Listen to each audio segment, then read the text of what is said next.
and happy Halloween, ghouls and gals and frightening pals. October has made itself quite comfortable in the seasonal chair, and that beckons us horror readers to come out of September's long and honestly summery shadow to come and recommend some books. Now, I have with me quite a few books that I want to recommend. Some of them are more into the horror, others just spooky, and the last three are honestly just disturbing. Now, if none of these are your cup of tea, that's fine. There is always one book for one person that will make that person turn the page back just to be sure they read what they read. It doesn't necessarily have to be a horror book or a spooky one, but that's a video for another day.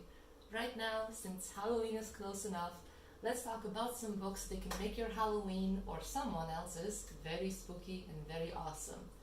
Now, I have 14 books here, but I do like to say there are 13 because two of them are from one author. An author, I say, wrote two of the quintessential Halloween books. And that's none other than Ray Bradbury with The Halloween Tree and respectively Something Wicked This Way Comes. I'll start first with Something Wicked This Way Comes because I do believe this one is his masterpiece. This one has to do with two best friends called Jim Nightshade and William Holloway, one born 1 minute before October 30th and the other one born 1 minute after October 31st. They basically need to save their town from an evil circus. It has to do not only with their friendship but also the relationship they have with growing up, the idea of adulthood, and also Halloween itself. It's actually pretty cool. There is also a very fun fact about this book that I didn't believe when I first heard about it. Basically, Ray Bradbury, when he was young, about 11, 12, I believe, did meet circus performers in his hometown. And one of the circus performers, called Mr. Electro, told Bradbury that he's actually the reincarnated soul of Mr. Electro's former war friend or comrade, so to say, and that Ray Bradbury is immortal.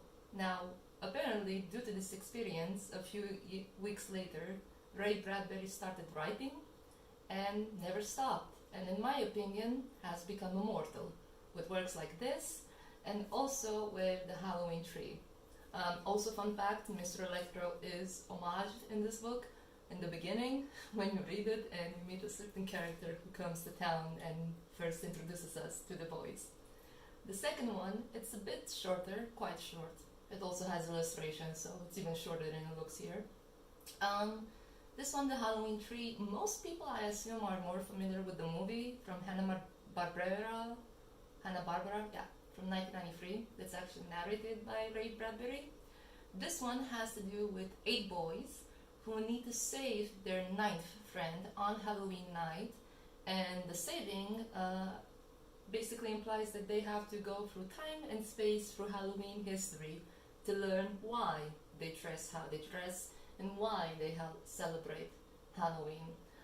The movie, I believe, has fewer characters. It has 3 boys and 1 girl, but the themes are the same, and there is one character that thankfully appears in both, which is quite funny. One of the best characters ever written, I think. Anyway, give it a try. It's quite short. I think in an hour or 2 you can finish it. Okay, the next one. I know some people will be like, why did you include this? Because I'm freaking scared of the ocean, okay? And when I saw the movie first when I was little, and then I read this one, I was like, yeah, I'm not going to the ocean pretty soon. Also, the cover is freaking hilarious. This is the Romanian cover of Jaws by Peter Benchley, and it's very annoying, not just because of how it looks, but they actually put the original cover and the movie poster in the back in a smaller version. Why? I don't know. Maybe to annoy us. As I said, this book terrified me, so did the movie, because I'm scared of the ocean. It's dark, it has a lot of creatures in it, they want to eat me, and I don't know how to swim, and I don't like being wet. So yeah. Also, this book did contribute, unfortunately, along with Spielberg's movie, to the death of a lot of sharks that were not necessary. And the main difference between the movie and the book it's based on is that the human characters are way worse. And I honestly hoped at some point that the freaking shark was gonna eat some people. But either way, still a good book and a great movie. I say read it, but you're gonna be very surprised of the difference in the characters between the movie and the book. It's still cool, and it still has its own history that we cannot deny. The next one of my personal favorites, Shirley Jackson, Haunting of Hill House. This is one of the most iconic books ever written, like it's still discussed to this day. And another fun fact, of course, is that you can read this book in two ways. You can read it in the idea that the ghosts are not real, and you can read it in the idea that the ghosts are real, and you get very two different stories. It's been called a gothic story, a ghost story, a psychological story, and again, it's one of the best books about a ghost, or maybe not a ghost, who knows? It's a mystery. The beginning of the book is iconic. Shirley Jackson is a master in writing, and this book did inspire a lot of movie adaptations, and the Romanian version, of course, of this book has on the cover the Netflix adaptation of the story, which is one of the best, even though barely has anything to do with the original story. There is also a movie, I think in the 60s, that was made, and also that horrible 2000s movie with Liam Neeson. Yeah. The story basically has to do with a doctor that brings two women, and I believe he's like the son of the owner of the Hill House home. Yeah, and they bring them there, and shenanigans ensue. Now, again, you're not sure if the ghosts are real or not, but still, it's a very creepy atmosphere. Everything about it is honestly creepy, and the ending, same as the beginning of the book, it's kind of iconic. Like, again, to this day, people debate what the hell happened. So yeah, give it a try. It's pretty cool. And also, Mike Flanagan, awesome adaptation from all of his works. This one of the best. Yeah. Next one. Now it's a bit creepy, even more. The King in Yellow by Robert W. Chambers. It's basically a short story collection. I also have another one, a short story collection here on the list. It basically has to do with, I think only 4 of the stories are interconnected by the play, The King in Yellow. So the book has to do with a play that if you read it, you go insane. Very Cthulhu-like, and no wonder. This book was written in 1895, so it did inspire a lot of the Cthulhu mythos, and especially it inspired, in television-wise, the first season of True Detective. Now, the stories are different. There's a love story in it, a dystopian one. What else?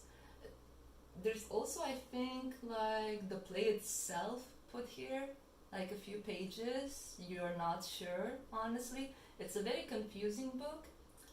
There are 8 stories in total, each of them more weirder than the other.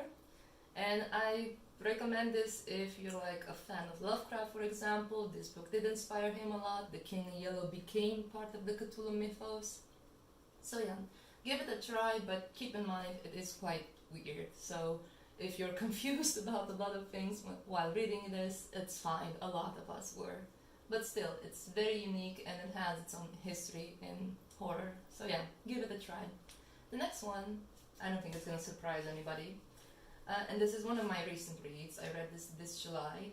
It's Rosemary's Baby by Ira Levin. And I'm pretty sure you know the story, because most likely you know the movie. It was made, I think, just 2 or 3 years after the book was out.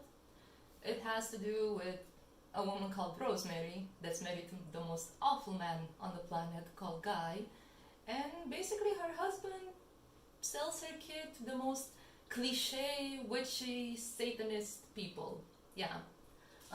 Honestly, if you saw the movie, you know the book. there's not really much of a difference. I think it has to do a lot with the fact that Ira Levin was a screenwriter, so he did write plays, so he knew how to write things very concise. And if I'm not mistaken, he also helped in the movie as well.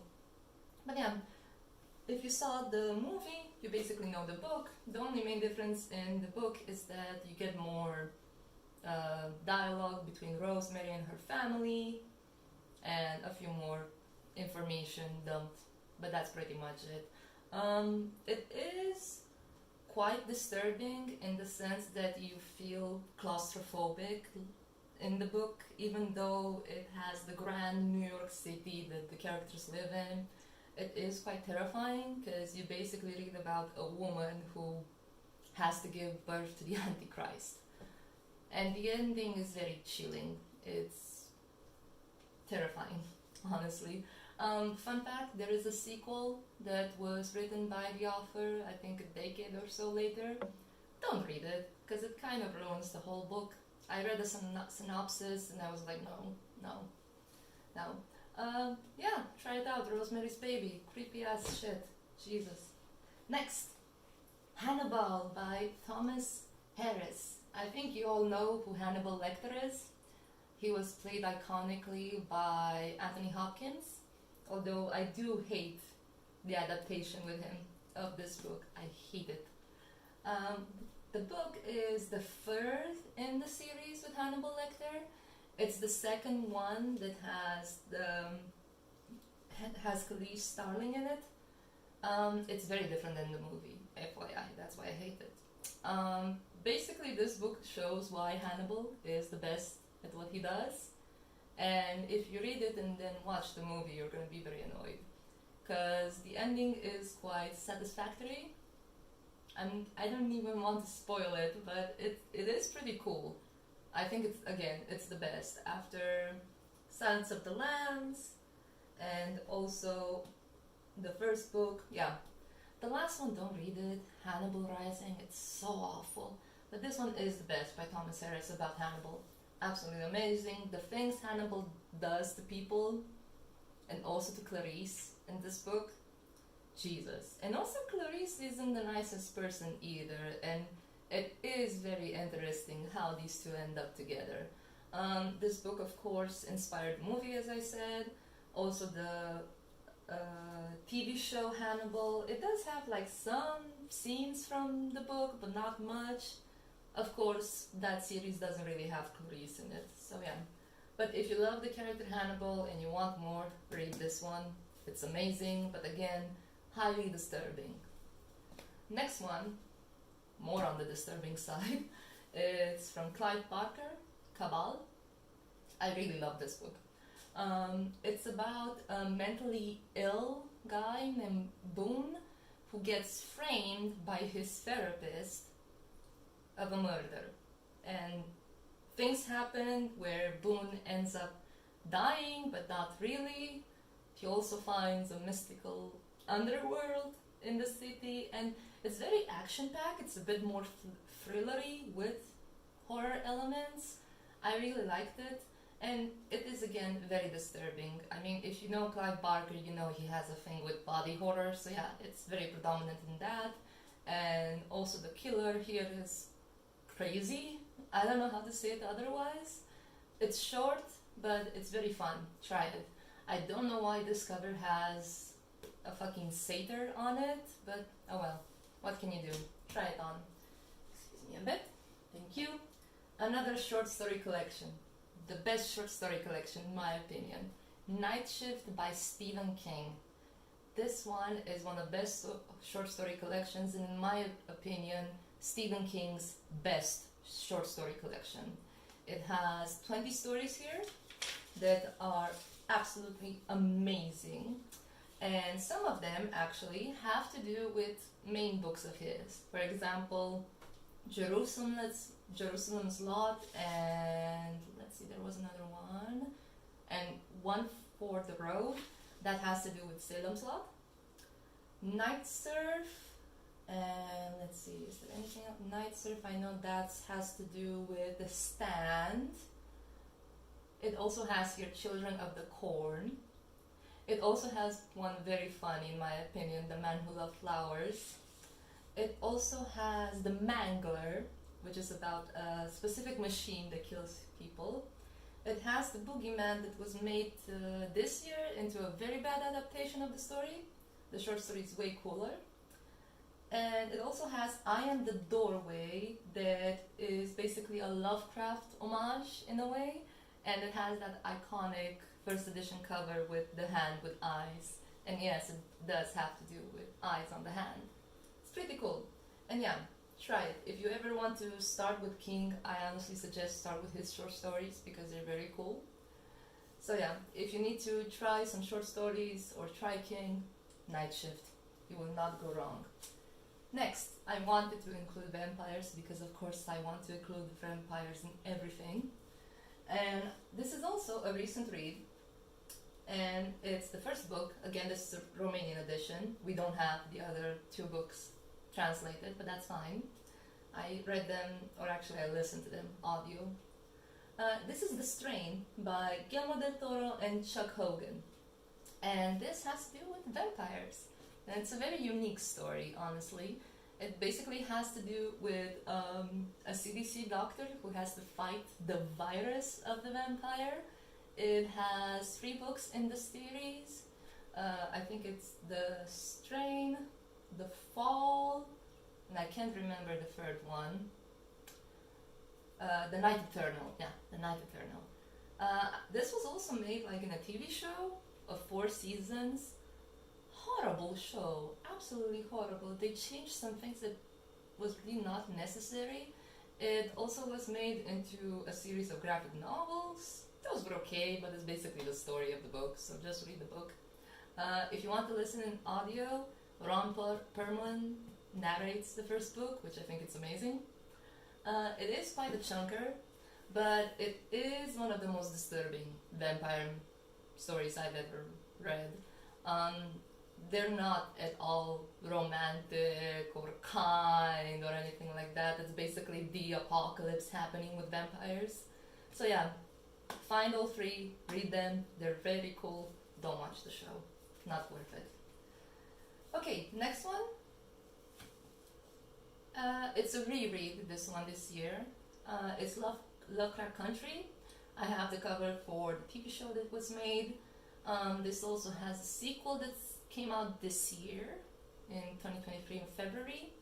This one is quite interesting. It basically has to do with 1950s America, the Jim Crow era, and it has to do with several black characters that need to basically survive in that freaking racist era, but at the same time they discover that they're related to some basically evil white folks that have magic. There are like a few interconnected stories here that each character has to go through, and at the end they all come together and things happen. I'm not sure if I want to read the sequel because the story does have quite an interesting and honestly satisfactory ending. But the show is also good. It's actually weirder in my opinion. The show, they like took it to the extreme. But yeah, if you're a fan, especially if you're a fan of Lovecraft, you know he was not the nicest person at all. And Matt Ruff, I think he does a great job of putting characters that were normally seen as the bad guys in Lovecraft story in the main spot and addressing that issue, but at the same time giving you a very cool and amazing story. So yeah, check it out. I think it's great.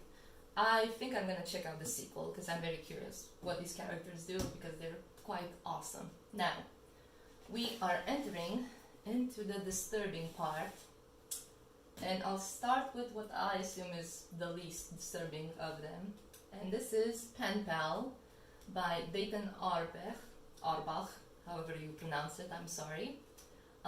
This one started in 2011 as a creepypasta on r/nosleep. And through encouragement of the people there in that community, the user 1000 Vultures published it in 2012. So it has to do basically with a man who's trying to remember his childhood because some things don't make sense, and it has to do with him recalling the memories of some events by also discussing it with his mother. And it's one of the most disturbing things I've read. It's not a happy ending, it's not nice, and some areas it does question the author and how well him or his mom remember stuff. It's also a bit annoying because the character voice of the author who's narrating the story doesn't really change from childhood to adulthood, but if you take that out of the equation, you do get one of the most disturbing stories I've read. And I'm really happy for the author that from a creepypasta he got to get a novel that scared the living bejesus out of me. The ending is horrible, just horrible. So yeah, if you're into disturbing stuff, try it, and I don't know, maybe you're gonna like it. If you like it, I don't even know if I'm allowed to say the name of the title, but I assume you can understand.